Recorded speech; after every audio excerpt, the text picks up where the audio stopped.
오늘 우리에게 주시는 하나님의 말씀입니다. 마태복음 9장 1절에서 2절까지의 말씀입니다.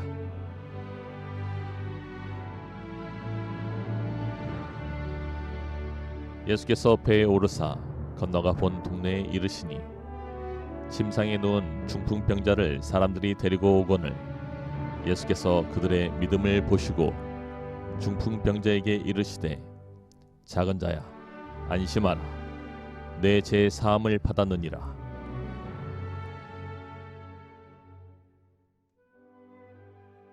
환영합니다. 오직 우리를 살리시고 회복하시는 진리 영존인 성령 하나님의 세미한 음성 들으며 바로 나를 향하신 하나님의 마음 단단히 붙드는 여러분 되셔야 합니다. 오늘은 내 인생의 꽃을 피우시는 하나님 세 번째 시간, 깊은 죄책감으로부터의 자유라고 하는 제목으로 하나님의 말씀 전합니다. 한 청년이 자신의 게으름에 대하여 자책하며 저에게 이야기합니다. 내가 참 게으른 것이 문제라는 사실을 잘 알고 있는데 매일 아침마다 너무나 늦게 일어나는 것이 괴롭대요. 게다가 지금 취업을 준비하는 과정 가운데 하나님 의지하며 믿음 가운데 이 일을 잘 감당하고 싶은데 도통 자신의 게으른 삶의 태도가 고쳐지지 않는다라고 지나치게 자책합니다. 그런데 제가 그 청년을 상당히 좀 오랫동안 봐왔는데 멀쩡하게 대학과 대학원 잘 졸업하고 지금 마땅히 준비해야 되는 기간에 취업을 준비하는 중이에요. 아무런 문제가 없어 보이는데 자신에게는 문제가 많다라고 이야기하고 내가 무엇인가 극복해내야 한다라고 끊임없이 자신을 닥달합니다.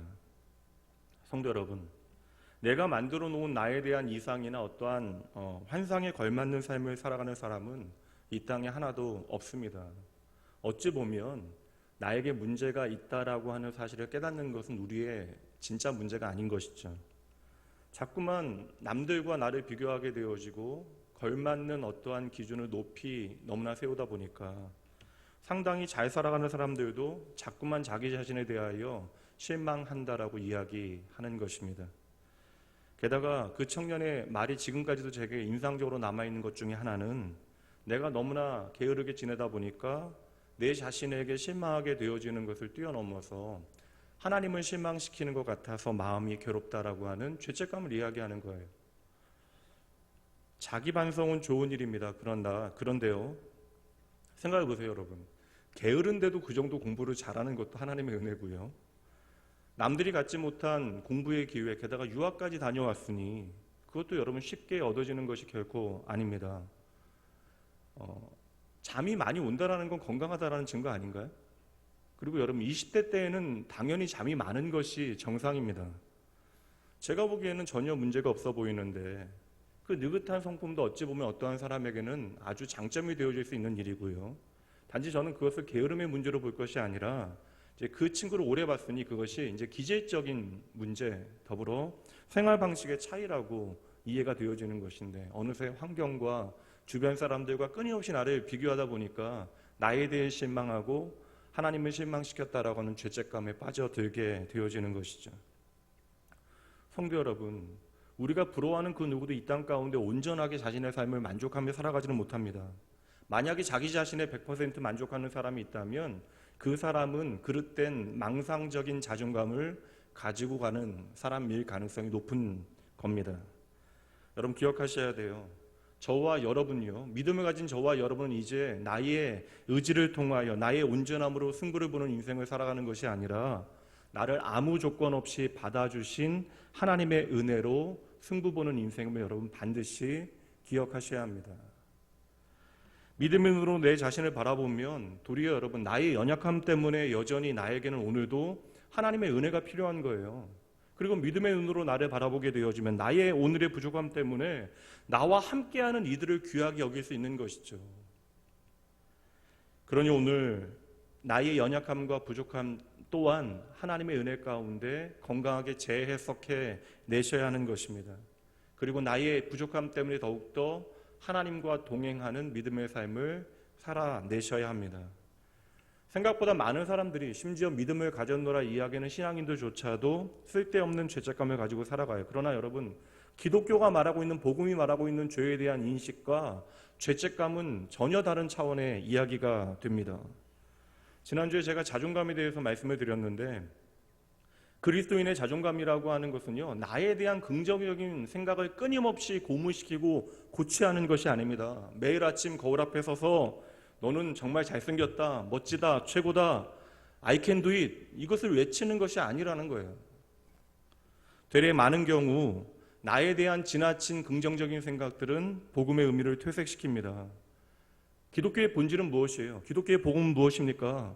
나의 연약함을 깨닫고 나에게서 시선을 돌려 누구를 바라보는 거예요? 하나님 바라보는 것이죠. 하나님께 나의 인생의 시선을 맞춰 드리는 것이 바로 기독교의 복음입니다. 기독교의 복음의 본질이 되어진 예수님의 십자가는 우리에게 무엇을 보여주고 있어요? 예수님의 십자가는 세상의 지혜로 보면 무엇입니까? 철저한 실패입니다. 그러나 저와 여러분을 살게 하신 하나님의 놀라운 사랑은 세상이 실패했다라고 말하는 예수님의 십자가를 통하여 오늘 우리에게 확증되어진 것이죠. 그러니 여러분, 누구나 살아가다 보면 원치 않는 실수를 할 때가 있어요. 때로는 실패하게 되어지기도 합니다. 그러나 그것이 우리의 끝이 아니라는 것이죠. 예수 그리스도의 십자가의 복음은 그저 나에 대한 긍정적인 사고를 더 많아지게 만드는 것이 아니라 우리의 삶의 가치를 변화시키는 것이고 우리의 삶의 방향을 전환시키는 것입니다. 그러니 우리는 이제 나의 연약함과 단점 대신에 하나님의 은혜와 성품을 힘입어 내가 새로운 피조물이라고 하는 자긍심과 하나님의 나라의 가치를 가지고 살아가야 하는 하나님의 자녀임을 여러분 반드시 기억하셔야 합니다. 정말 중요해요, 여러분. 그 전능하신 하나님을 향하여 오늘 우리가 나의 아버지라고 고백하는 그 순간 우리는 만물의 창조주 그 크신 하나님을 더 이상 막연한 두려움으로 바라보게 되어지는 것이 아니라 오늘 우리에게 허락하신 구원을 통하여 믿음과 소망과 사랑 안에서 당신과 나의 관계를 재해석하게 되어지는 것이죠. 그러므로 오늘 우리는 이러한 고백을 해야 합니다. 따라해 보시죠. 하나님은 나의 사랑하는 아버지이시며 나는 그의 사랑받는 자녀입니다. 아무것도 아닌 말이 아닙니다. 이것이 바로 복음을 통하여 변화되어진 우리의 존재의 가치가 되어지는 것이죠. 성도 여러분, 그러니 기독교가 말하고 있는 자기 부인이라고 하는 것은 결코 자기 비하이거나 지나친 죄책감이 되어질 수 없는 것이에요. 도리어 여러분, 어떠한 상황 가운데도 결코 놓칠 수 없는 두 가지를 기억해내는 것입니다. 먼저는 나를 창조하신 하나님 안에서 나의 존재의 가치를 발견하는 것. 그리고 이제는 어떤 순간도 하나님 없는 인생을 살아가지 않기로 결단하는 것. 예수 그리스도의 복음은 우리의 존재의 가치를 확인하게 만들고 이제 우리가 어찌 우리의 삶을 살아가야 하는가에 대한 삶의 방향을 가르쳐 주는 것입니다. 그러나 여러분, 쓸데없는 죄책감과 자격지심으로 고민하는 그 청년처럼 내 자신을 바라보는 시선이 문제가 생기면, 다시 말하면 내 자신을 바라보는 시력이 떨어지게 되어지면 자연스럽게 하나님을 바라보는 믿음의 시력도 함께 떨어지게 되어집니다. 지난주 우리가 함께 살폈던 말씀인데 오늘도 다시 한번 보죠. 로마서 7장 24절 말씀.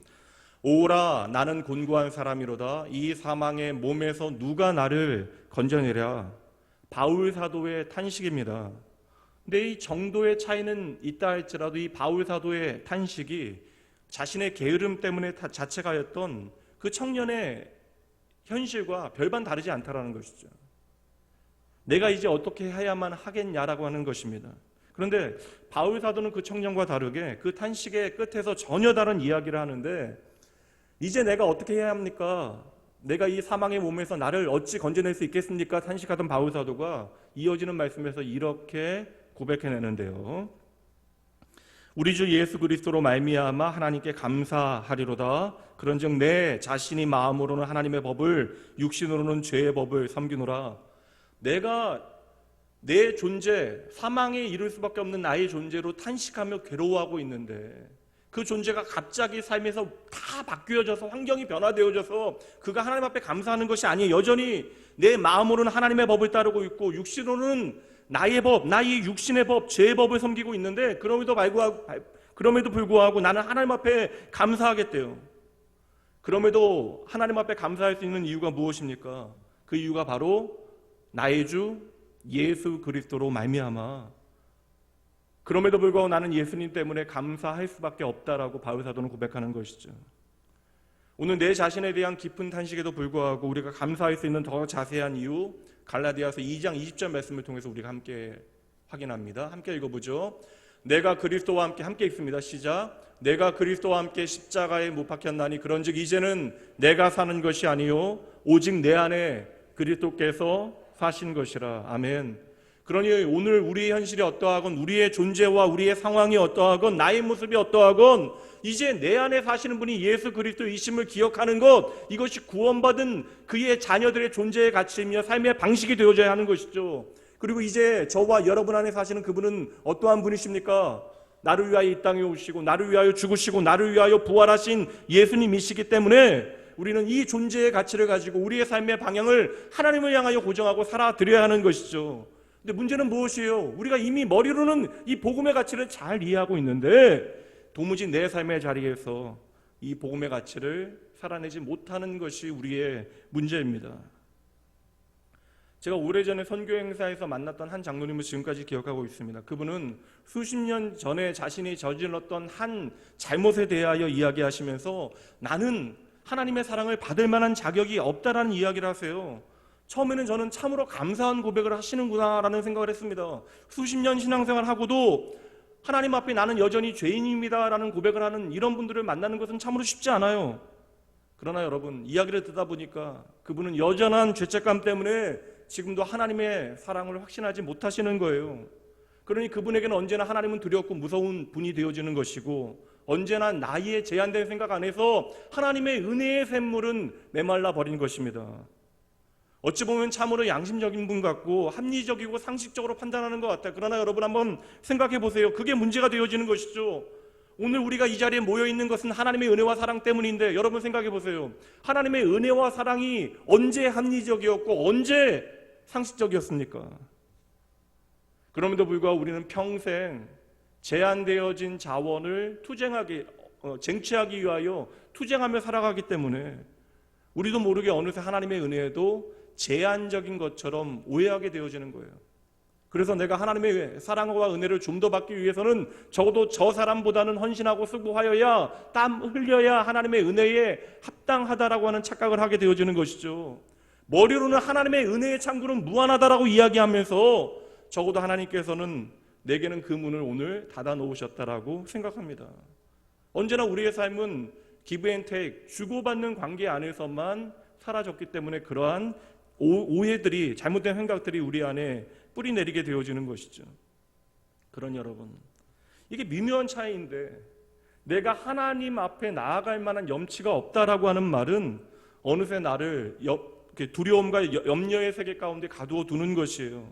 그리고 여전히 나로 하여금 수고하고 무거운 짐을 지고 이 세상을 살아가게 만드는 것이죠.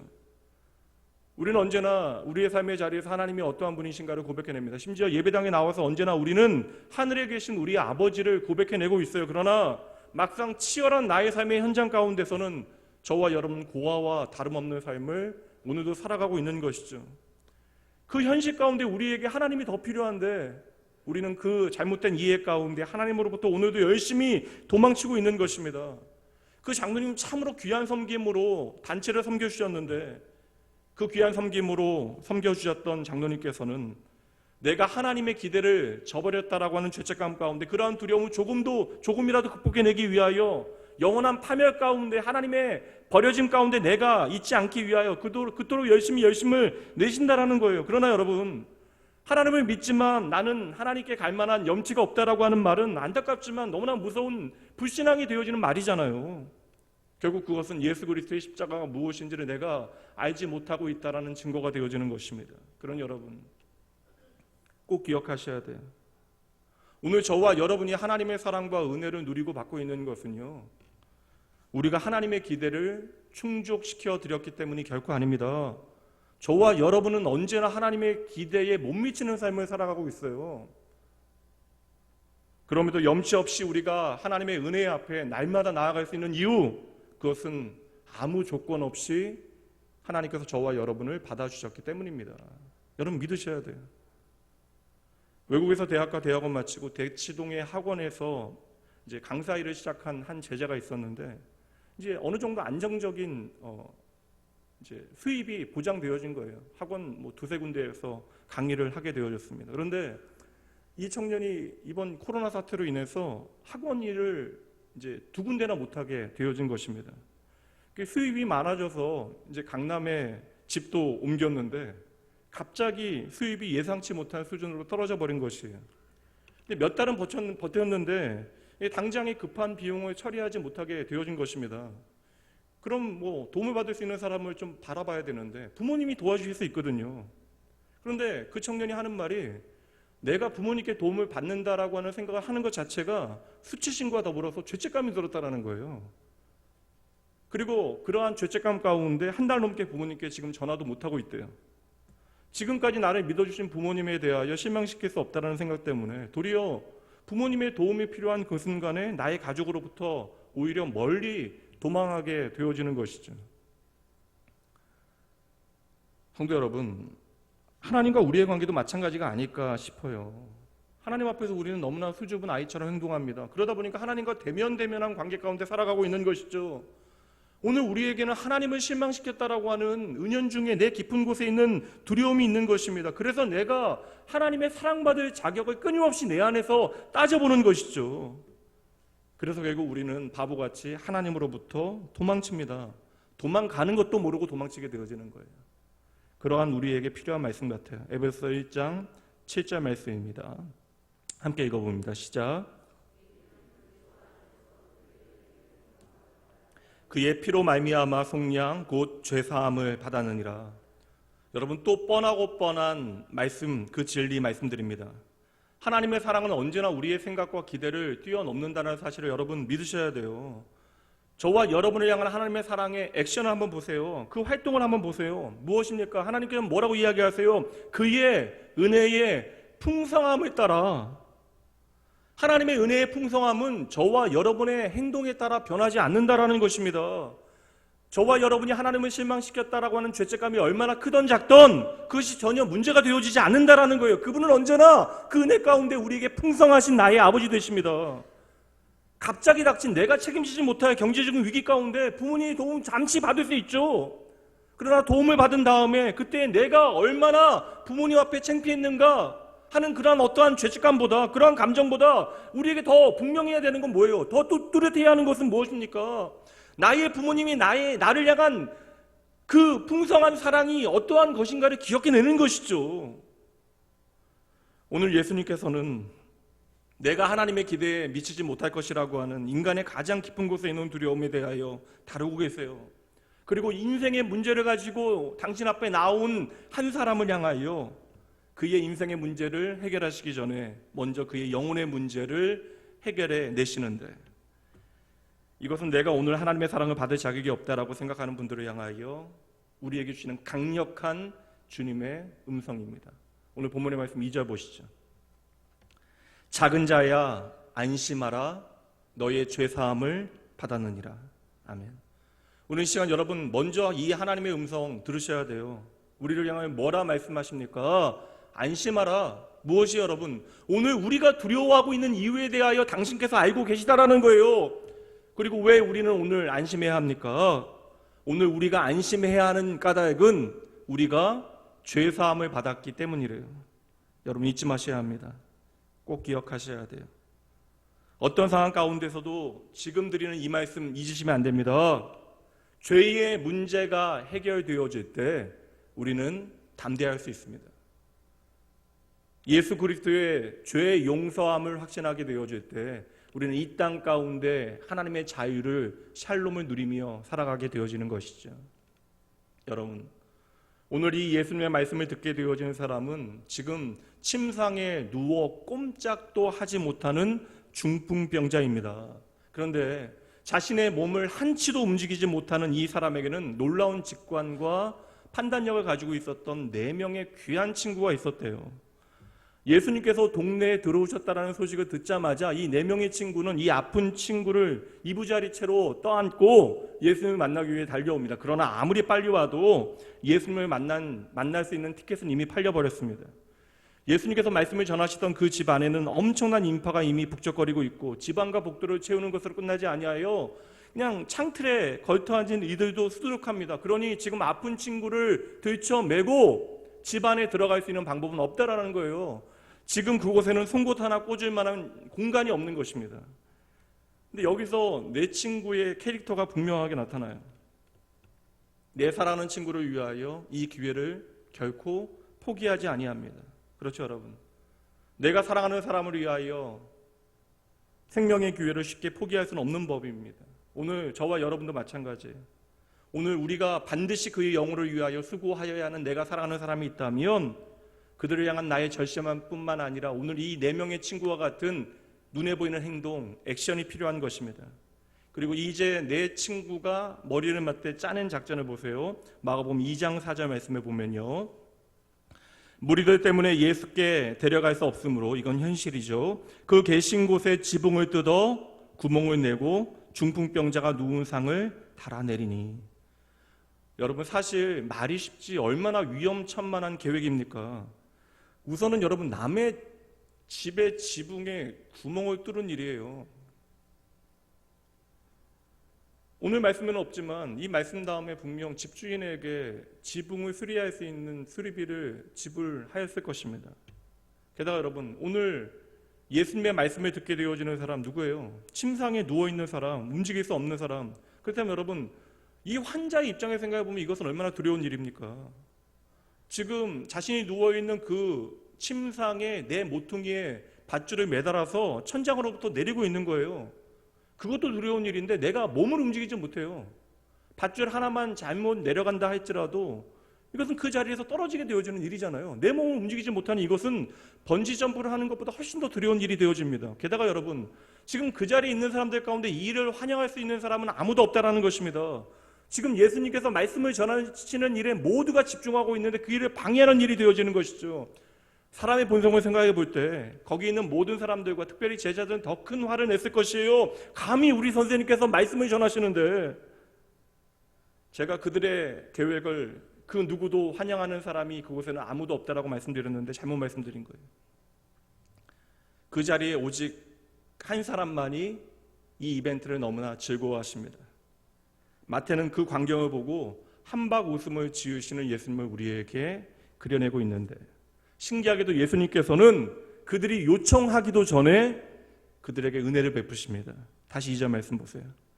작은 자야 안심하라, 너의 죄사함을 받았느니라. 근데 여러분, 그들이 요청하기도 전에 지금 그 중풍병자를 향하여 주님께서는 은혜를 베푸셨건만, 주님의 이 말씀에 이 용감하고 목마했던 중풍병자 일행이 참으로 당황하지 않았을까라는 생각을 해봐요.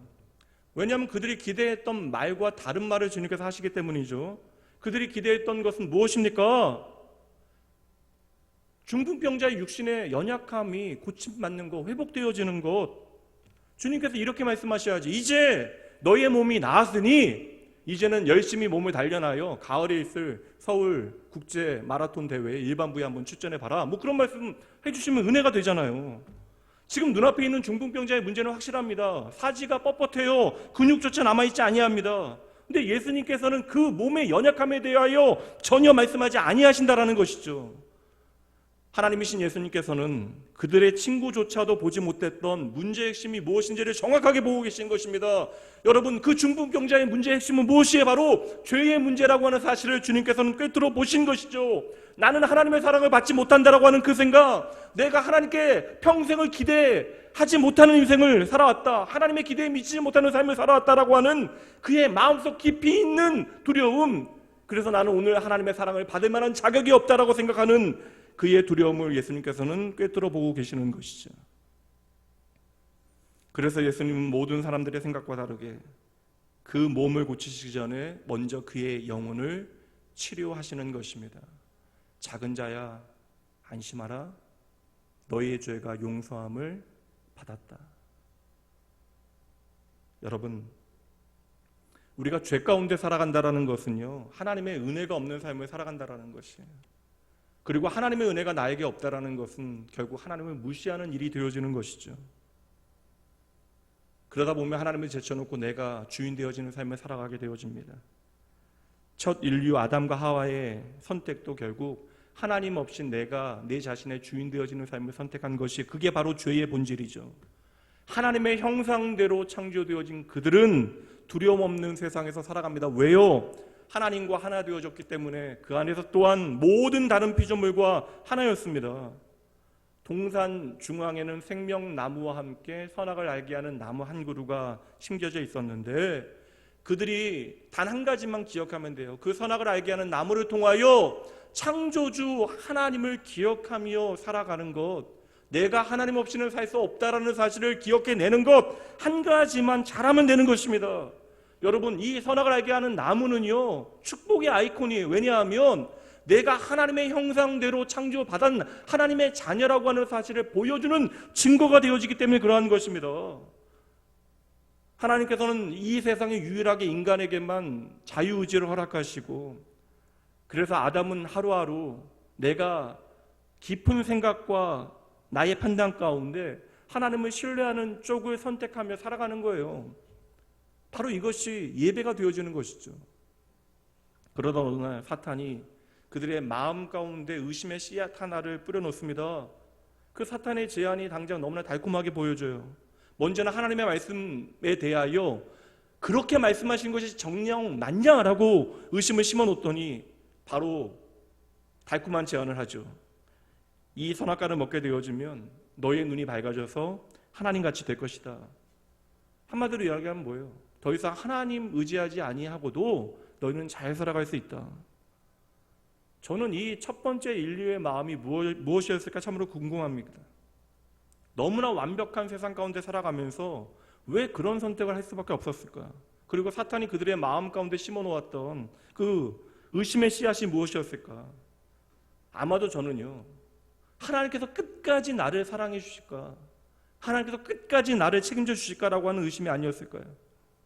오늘은 참으로 좋지만 내일도 참으로 좋을까?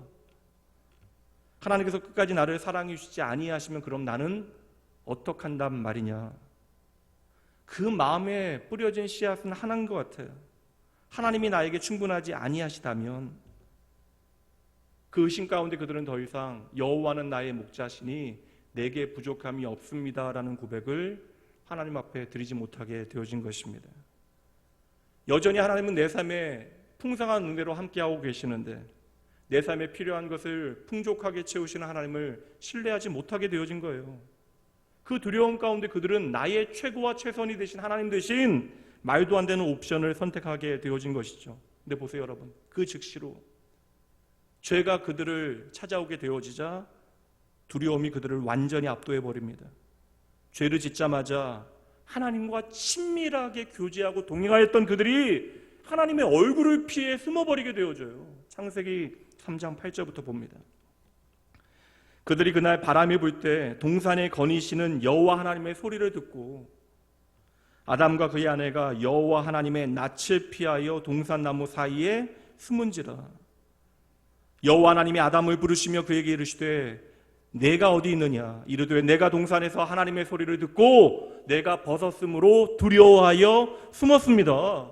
여러분, 너무나 비극적인 장면을 우리에게 보여주고 있는 것이죠.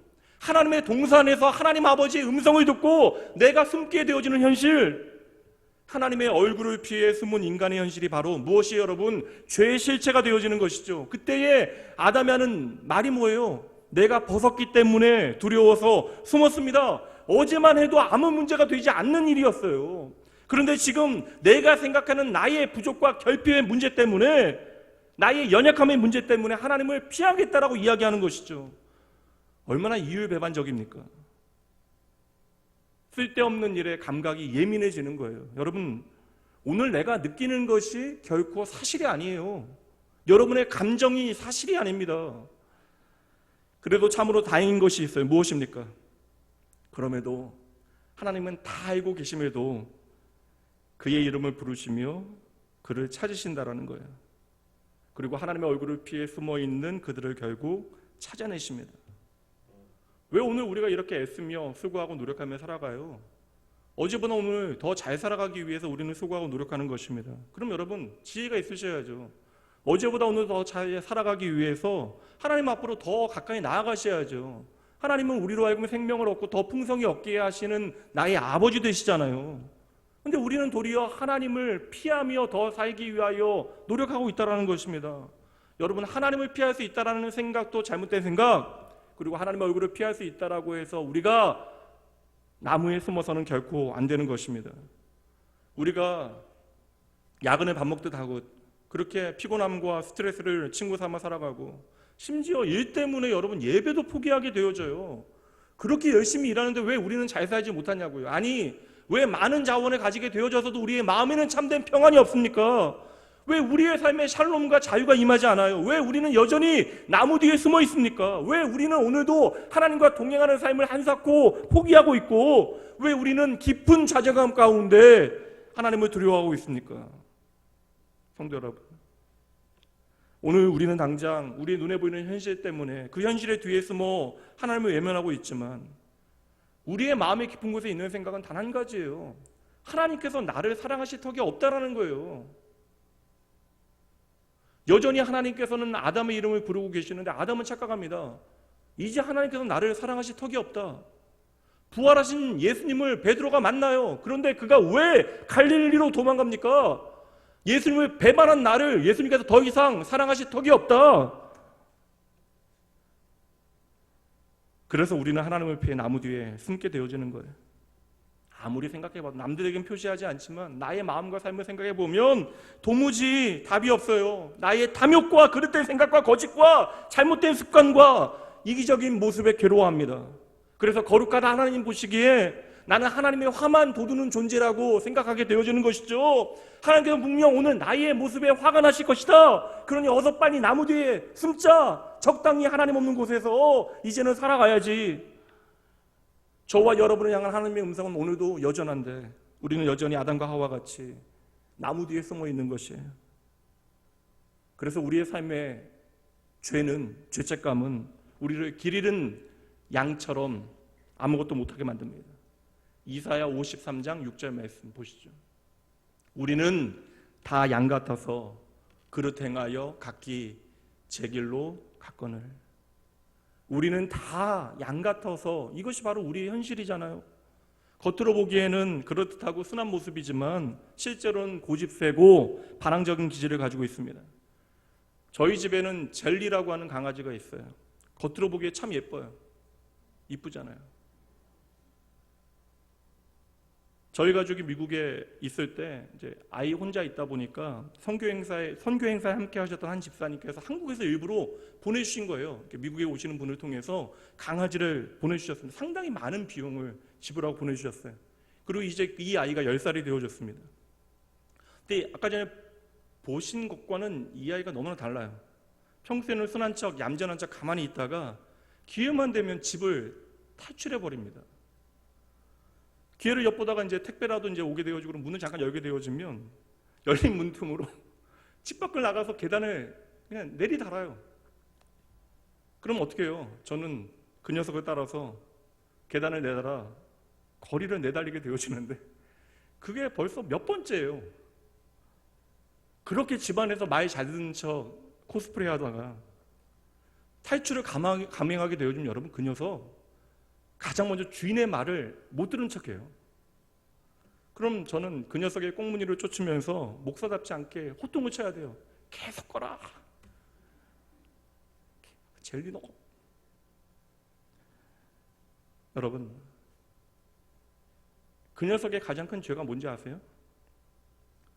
주인이 존재하지 않는 것처럼 내달린다라는 거예요. 주인의 목소리가 들리는데 주인의 목소리를 무시한다라는 것입니다. 근데 결국 제 손에 잡히게 돼요. 그리고 잡혀서 집에 올라오면 지 죄를 아는지 깊은 곳에 들어가 숨어 있어요.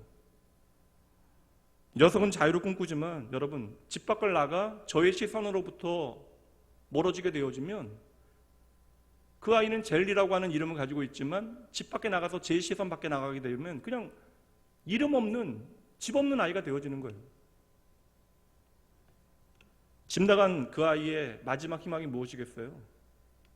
끝까지 그 아이를 추격하는 제가 그 녀석의 마지막 희망이 되어지는 것이죠. 몰라요. 그런데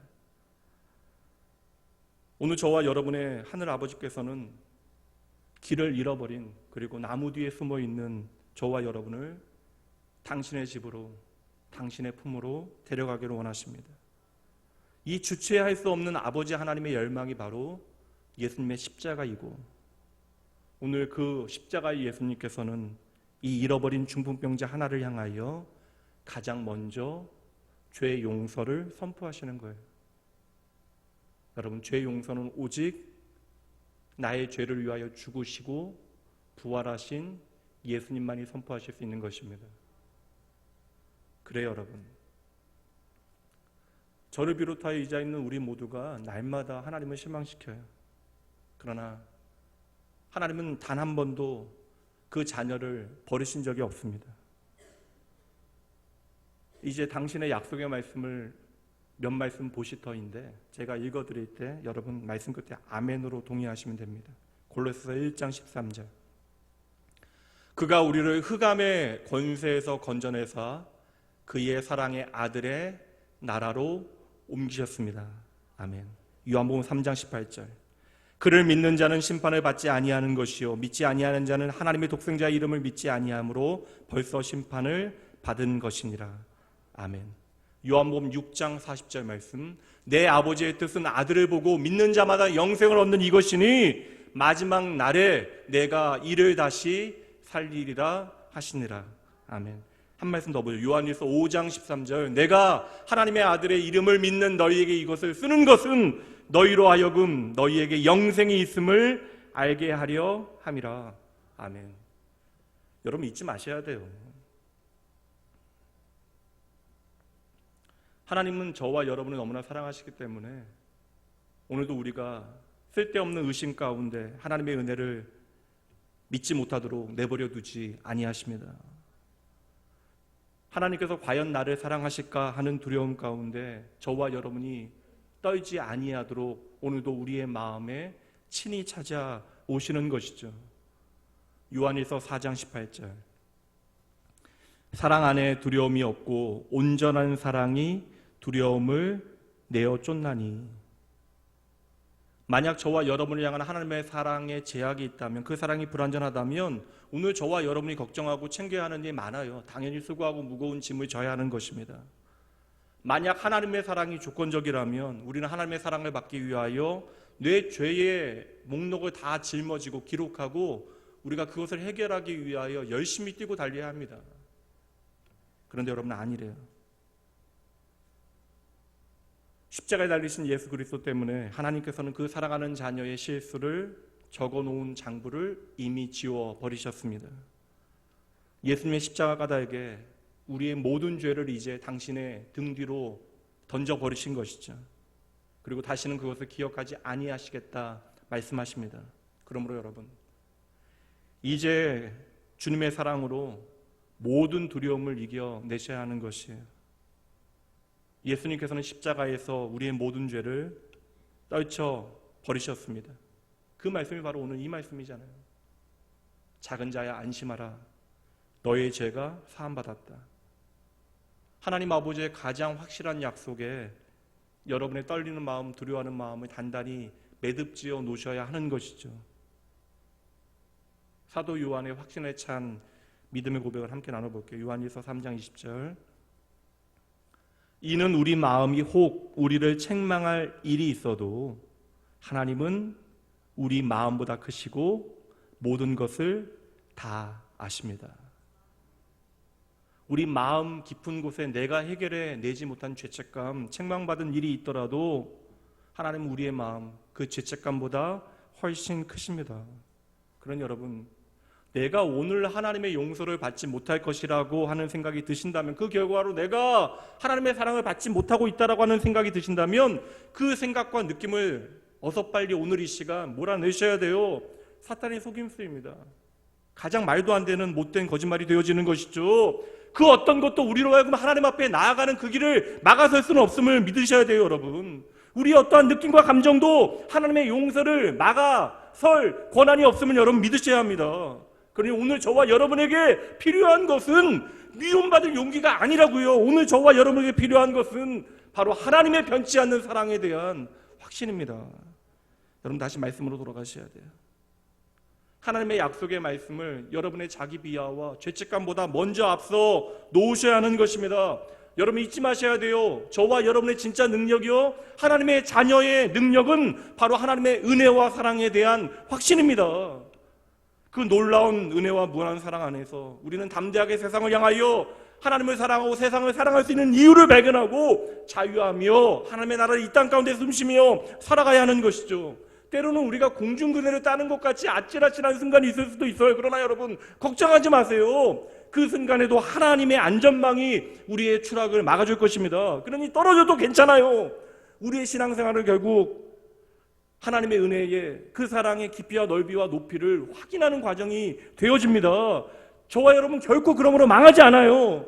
하나님의 은혜를 명쾌하게 깨닫게 되어지는 그것만이 바로 상처들고 주눅든 우리의 마음을 치유하는 가장 좋은 약이 되어지는 것입니다. 반대로 하나님의 사랑에 대하여 무지하고 무시하는 그것, 그리하여 하나님의 사랑을 확신하지 못하는 그것이 오늘 우리의 두려움을 키우는 독약이 되어지는 것이죠. 그러니 여러분, 오늘 나를 향한 하나님의 용서를 예수 그리스도의 십자가를 통해 확신하지 못하시면 우리의 두려움은 영원할 것입니다. 우리가 아무리 오늘 잘 나가고 코로나에도 문제없이 아무 어려움 없이 우리가 이 모든 어려움을 이겨내고 앞으로 우리가 더 잘 나간다 할지라도 하나님 없이는 여러분 내 삶에 참된 만족과 기쁨과 안식이 없어요. 여러분 잊지 마셔야 합니다. 세상의 그 어떤 것도, 세상 사람들이 부러워하는 우리를 만족해 하는 그 어떤 것도 두려움에 사로잡힌 죄인의 마음을 풀어내지 못해요. 잠시 누그러뜨릴 수는 있습니다. 그러나 죄로부터 자유케 하는 것은 오직 하나님의 은혜밖에 없습니다. 이제 여러분에게 마지막으로 물어보겠습니다. 여러분은 하나님의 이 용서함의 은혜를 마음으로 받아들이셨습니까? 요한일서 1장 9절이요. 주님께서 친히 우리에게 말씀하시잖아요. 만일 우리가 우리 죄를 자백하면 그는 미쁘시고 의로우사 우리 죄를 사하시며 우리는 모든 불의에서 깨끗하게 하실 것이요.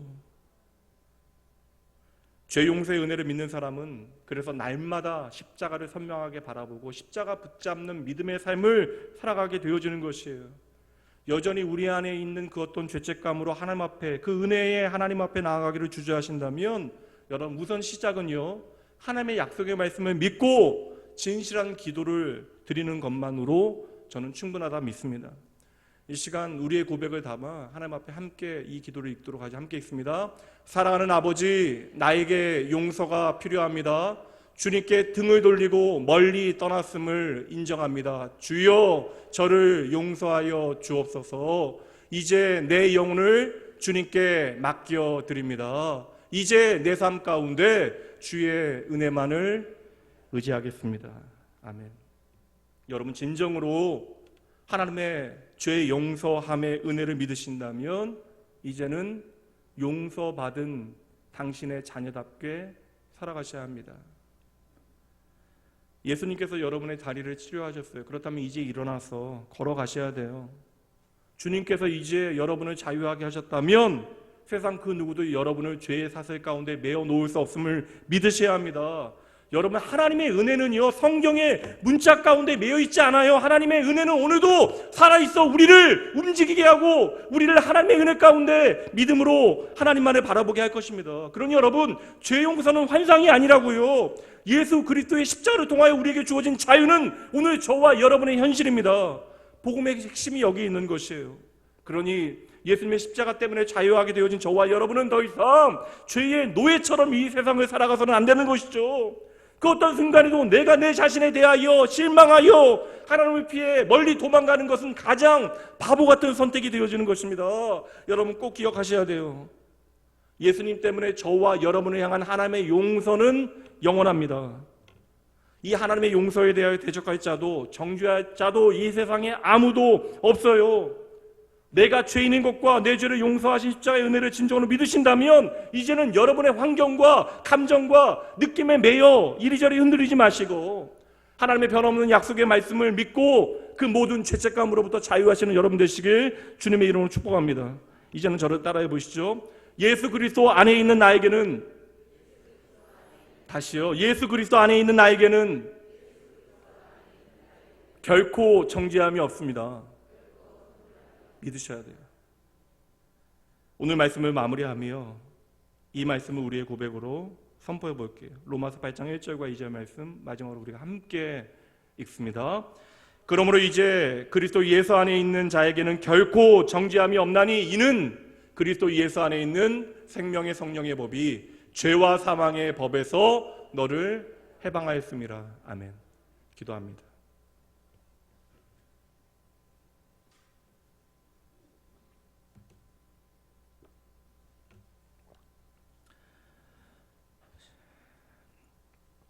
오직 진리가 너희를 자유케 하리라. 우리로 하여금 죄에서 자유케 하시기 위하여 그 아들 예수 그리스도를 보내주신 하나님, 나의 아버지, 어느새 내 마음속을 가득 채운 모든 억압과 죽음과 절망으로부터 우리를 다시 숨쉬게 하시는 분이 바로 주님이십니다. 하나님의 그 놀라운 은혜에도 말도 안 되게 오늘도 넘어져 버리는 저희임에도 변함없는 당신의 은혜와 신실한 사랑으로 늘 언제나 나를 채워주시고 나를 일으켜주시는 주님만 이 시간 바라보겠습니다. 주여, 나의 아버지여, 오늘 나의 현실에 당장의 내 자신의 모습에 한없이 절망하게 되어질 때에 나를 찾아와 손 내미시는 주님 외면하지 말게 하시고 겸손히 주님 앞에 나아가 주의 보혈의 능력을 힘있게 하여 주시옵소서. 오늘 우리가 진정으로 나의 죄를 자백하며 주의 용서를 구하게 되어질 때 하나님 아버지께서는 동리서에서 먼 것 같이 나의 죄를 멀리하시고 나의 모든 죄를 기억하지 아니하시고 도말하시는 살아계신 하나님이심을 믿습니다. 이 시간 이 자리 주의 약속의 말씀을 통하여 그릇된 죄책감에 억눌린 모든 주의 백성들로 하여금 그 죄로부터 자유함을 누리게 하여 주시옵소서. 그리스도 예수의 보혈의 능력으로 하나님의 영원한 용서를 확신하게 하시고 그 용서에 합당한 하나님 나라에 합당한 자녀답게 살아갈 수 있도록 친히 말씀으로 붙들어 주시옵소서. 이 한 시간 나와 우리를 향한 하나님의 놀라운 은혜와 사랑 붙들고 말씀으로 내 인생의 꽃을 피워내시는 나의 생명 되신 예수님 이름으로 간절히 기도합니다. 아멘. 이 시간